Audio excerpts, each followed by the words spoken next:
Армысыздар, құрметті көрермендер. Бүгін мен сіздерге атақты ақын Айнұр Тұрсынбаеваның күйеуі түрмеге қамалған жеткізгім келеді.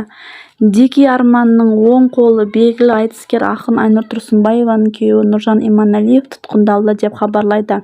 Бүгін Деки арманның қылмыстық тобының 80 мыңнан астам мүшесі ұсталғанын мәлім етті. Қуандық Алпыстың айтуынша, Нойс Жұманғалиевтің оң қолы әрі басты одақтасы.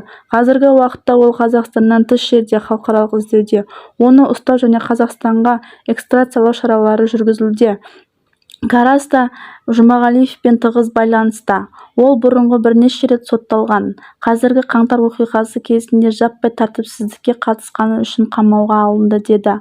Алпыс оның айтуы бойынша, Нойс бірқатар ауыр қылмыстықтарға, соның ішінде 2018 жылы Алматы тұрғынын өлтіруге оқталды деген қатысы бар деген күдікке ілінген деп осы факті бойынша оған халықаралық іздеу жариялады. Қылмыстық іс бірнеше жыл бойы ашылмай келді. Қазіргі уақытта тергеу амалдары жүргізілуде. Егер де менің бүгінгі хабарламам ұнаса, лайк басып тіркеліп кетсеңіздер.